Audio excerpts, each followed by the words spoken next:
Hello বন্ধুরা, আজকের ভিডিওতে আমরা যে বিষয়টা নিয়ে আলোচনা করব সেটা হলো কিভাবে আমরা আমাদের স্যামসাং ফোনে যে কোনো স্যামসাং ফোনে স্ক্রিনশট নিতে পারি। তো দেখুন, স্যামসাং ফোনে স্ক্রিনশট নেওয়ার অনেকগুলো পদ্ধতি আছে। যেমন প্রথম পদ্ধতি যদি আমরা বলি, তাহলে আপনি যদি ডাউন ভলিউম বাটনের সাথে পাওয়ার বাটনকে একসাথে প্রেস করেন তাহলে স্ক্রিনশট হয়।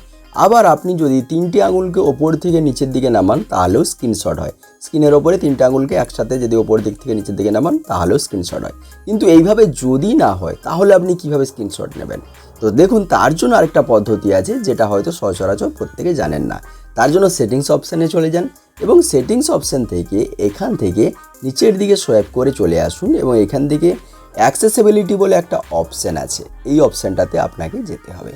এই অপশানটাতে গেলে এখান থেকে আপনাকে চলে যেতে হবে অ্যাডভান্স সেটিংস বলে অপশানটাতে। অ্যাডভান্স সেটিংস অপশানটাতে যাওয়ার পর আপনাকে যেতে হবে অ্যাক্সেসিবিলিটি বাটন বলে একটা অপশান আছে। এখানে দেখুন এই অপশানটা, তো এটাতে আপনাকে ক্লিক করতে হবে। এটাতে ক্লিক করার পর প্রথমে আপনি দেখতে পাবেন সিলেক্ট অ্যাকশন বলে, তো এটাতে আপনাকে ক্লিক করতে হবে। এটাতে যখন ক্লিক করবেন, ক্লিক করার সাথে সাথে এখানে অনেকগুলো অপশান আসবে।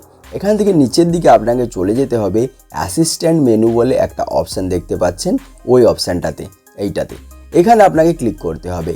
এটাতে যখন ক্লিক করবেন, ক্লিক করার সাথে সাথে এখানে অ্যালাউ অপশান চাইবে, আপনাকে অ্যালাউ করে নিতে হবে। অ্যালাউ যখনই করবেন এরকমভাবে দেখুন একটা বাটন এখানে অ্যাড হয়ে গেল। এইবারে আপনি সিম্পলি চলে যান এখান থেকে বেরিয়ে আপনার হোম স্ক্রিনে বা যেখানে আপনি স্ক্রিনশট নিতে চাচ্ছেন সেখানে। তো এবারে এই যে বাটনটা অ্যাড হয়েছে এটার উপরে ক্লিক করলে এরকম একটা বাটন এসে গেছে দেখুন। সো এটাতে ক্লিক করুন। এখানে যদি আপনি ক্লিক করেন, ক্লিক করার সাথে সাথে এখানে দেখুন স্ক্রিনশট অপশানটা দেখতে পেয়ে যাবেন। এইবারে স্ক্রিনশট অপশানে আপনি যখনই ক্লিক করবেন, ক্লিক করার সাথে সাথে দেখবেন আপনি যে জায়গাতে স্ক্রিনশট নিতে যাচ্ছেন সেটা কিন্তু স্ক্রিনশট নিতে পারছেন।